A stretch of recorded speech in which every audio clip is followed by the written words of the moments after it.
এখানে উঠে আসবে বাংলাদেশ এবং ভারতের সমস্ত বিষয়গুলো। বাংলাদেশ এবং ভারতের বর্তমান রাজনৈতিক বৈপরীত্যের বিষয়গুলো চলে আসবে শেখ হাসিনার বিষয়, চলে আসবে আওয়ামী লীগের বিষয়, চলে আসবে নির্বাচনের বিষয়, চলে আসবে আগামী সরকার গঠন করার বিষয়। আগামী নির্বাচনের পরে যদি নির্বাচন ঠিকঠাক মতো হয় তাহলে তার পরবর্তী সরকার গঠন করার বিষয় এখানে আলোচনায় আসবে। আসসালামু আলাইকুম দর্শক মন্ডলী, একটা অত্যন্ত গুরুত্বপূর্ণ এবং সেন্সিটিভ নিউজ বা খবর নিয়ে আপনাদের সামনে হাজির হয়েছে। যদিও খবরটি বাংলাদেশ এর গণমাধ্যমগুলোতে তেমন ভাবে গুরুত্ব পায়নি, কিন্তু সামনে নির্বাচনকে সামনে রেখে এই খবরটি অত্যন্ত গুরুত্বপূর্ণ। সেই খবরটি হচ্ছে, আমাদের সেনাপ্রধান ভারত সফরের আমন্ত্রণ পেয়েও গত অক্টোবর মাসে তিনি ভারত সফরে যাননি বিতর্ক এড়ানোর জন্য। কিন্তু অনুরূপ বা তার চাইতে কম গুরুত্বপূর্ণ একটা সম্মেলনে আমন্ত্রণ পেয়ে আমাদের জাতীয় নিরাপত্তা উপদেষ্টা খলিলুর রহমান ভারত সফরে যাচ্ছেন অজিত দোভালের আমন্ত্রণে। অজিত দোভালটাকে ভারতের নিরাপত্তা উপদেষ্টা। সব থেকে বড় কথা হচ্ছে, এই খলিলুর রহমান সাহেবের, আমাদের জাতীয় নিরাপত্তা উপদেষ্টা খলিলুর রহমান সাহেবের এই ভারত সফরটাকে আমাদের প্রধান উপদেষ্টার দপ্তর খুব গুরুত্ব সহকারে প্রচার করেছে, বিজ্ঞপ্তি দিয়ে প্রচার করেছে। খলিলুর রহমান এই গত 1-1.5 বছরে অনেক দেশ সফর করেছেন, অনেক সম্মেলনে তিনি যোগদান করেছেন, কিন্তু কোনোটাতেই আমাদের প্রধান উপদেষ্টার দপ্তর থেকে বিজ্ঞপ্তি দিয়ে জানানো হয়নি। কিন্তু খলিলুর রহমান সাহেবের এই ভারত সফরকে, এইবারের শেষ সময়ের এই ভারত সফরকে প্রধান উপদেষ্টার দপ্তর বিজ্ঞপ্তি দিয়ে গুরুত্ব সহকারে প্রচার করেছে। যদিও সেই খবরটি আমাদের জাতীয় মাধ্যমে কোনো এক অজানা কারণে খুব একটা আলোচিত হয়নি। দর্শক মন্ডলী, কেন এই সফরটি অত্যন্ত গুরুত্বপূর্ণ সেটা বুঝতে মনে হয় খুব একটা বিজ্ঞ রাজনীতি বিশ্লেষক হওয়ার প্রয়োজন নেই, বা রাজনীতি সম্পর্কে খুব বড় মাপের জ্ঞান গরিমা থাকার তেমন প্রয়োজন নেই। কারণ সামনে 90 দিনও বাকি নেই আমাদের দেশের জাতীয় নির্বাচন, এবং শেখ হাসিনার মানবতা বিরোধী অপরাধের অভিযোগে আন্তর্জাতিক অপরাধ ট্রাইব্যুনাল থেকে শেখ হাসিনার বিষয়ে রায় দেওয়া হচ্ছে। এইরকম একটা প্রেক্ষিতে আমাদের নিরাপত্তা উপদেষ্টার ভারত সফরটা অত্যন্ত গুরুত্বপূর্ণ বলাই যেতে পারে। অজিত দোভাল যেমন ভারতের প্রধানমন্ত্রী নরেন্দ্র মোদীর একান্ত ব্যক্তিগত মানুষ, ঠিক খলিলুর রহমানও আমাদের প্রধান উপদেষ্টা জনাব ডক্টর ইউনূস মহোদয়ের একান্ত ব্যক্তিগত মানুষ। আমি অন্তত বলতে পারি, অজিত দোভাল এবং আমাদের নিরাপত্তা উপদেষ্টা খলিলুর রহমানের বৈঠক মানেই এটা সরাসরি নরেন্দ্র মোদী এবং ডক্টর ইউনূসের বৈঠক। এখানে সেই কথাগুলোই হবে যে কথাগুলো নরেন্দ্র মোদী বাংলাদেশকে বলতে চান আর ডক্টর ইউনূস ইন্ডিয়াকে বলতে চান। দুই পক্ষ থেকে দুই প্রধানমন্ত্রী বা দুই প্রধান কর্তা ব্যক্তির কথাগুলোই একে অপরের পক্ষ থেকে বলা হবে এবং আলোচনায় নিয়ে আসা হবে। দর্শক মন্ডলী, গত অক্টোবর মাসে আমাদের সেনাপ্রধান ওয়াকারুজ্জামান তিনি যে আমন্ত্রণ পেয়েছিলেন ভারতের পক্ষ থেকে, সেটা অত্যন্ত গুরুত্বপূর্ণ একটি সম্মেলন ছিল। সেটা ছিল জাতিসংঘ শান্তিরক্ষী মিশন এ যে সমস্ত দেশগুলো অংশগ্রহণ করে, মানে যে সমস্ত দেশগুলো জাতিসংঘ শান্তিরক্ষী মিশনে সেনা পাঠিয়ে থাকে, সেই দেশগুলোর প্রধান সেনা কর্মকর্তাদের সম্মেলন।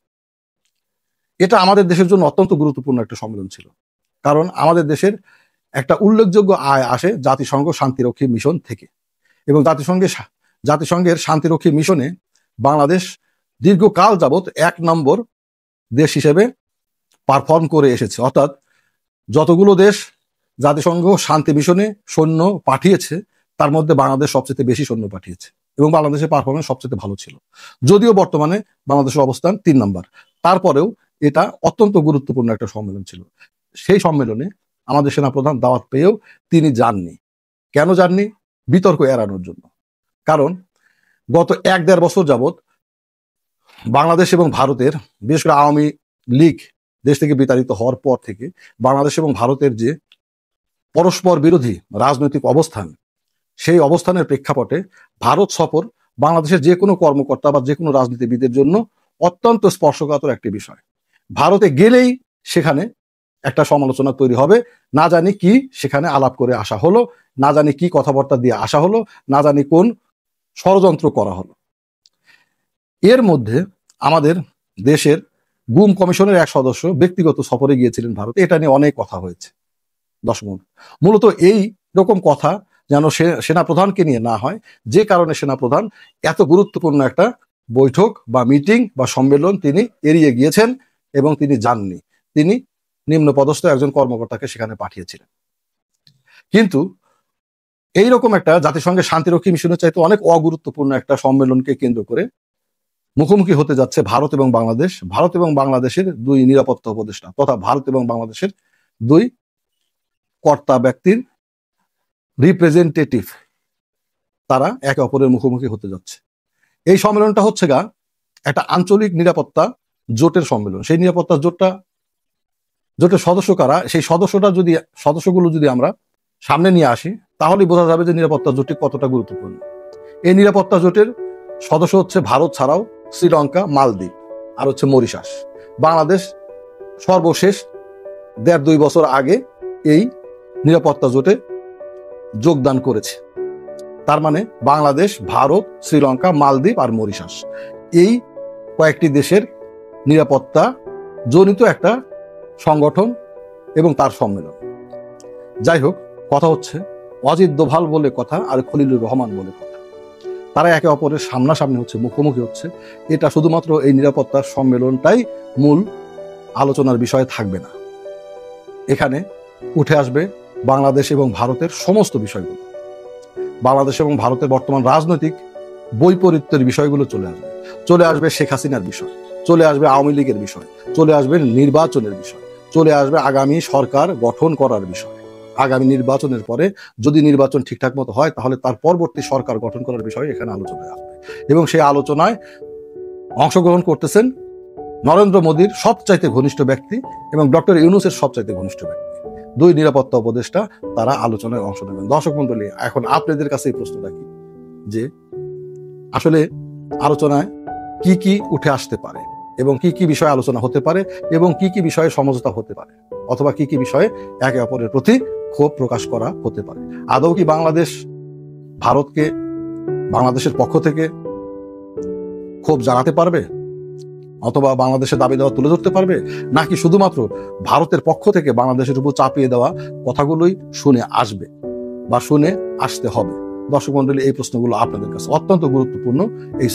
এই সফরের দিকে আসলে আমরা সকলেই যারা একটু সচেতন তারা সকলেই তাকিয়ে আছে, কিন্তু আদৌ এই সম্মেলনে বা এই আলোচনার মধ্যে কোন কোন বিষয় আলোচিত হবে সেগুলো কতটুকু আমরা জানতে পারবো, কতটুকু আমাদের জানানো হবে, এটাই হচ্ছে সবচেয়ে বড় প্রশ্ন। দর্শক মন্ডলী, ভালো থাকবেন সকলে, লাইক করবেন, শেয়ার করবেন, সাবস্ক্রাইব করবেন। গুরুত্বপূর্ণ কিন্তু অনালোচিত বিষয়গুলো যদি আপনারা শুনতে চান তাহলে সাবস্ক্রাইব করে সঙ্গে থাকবেন। খোদা হাফেজ।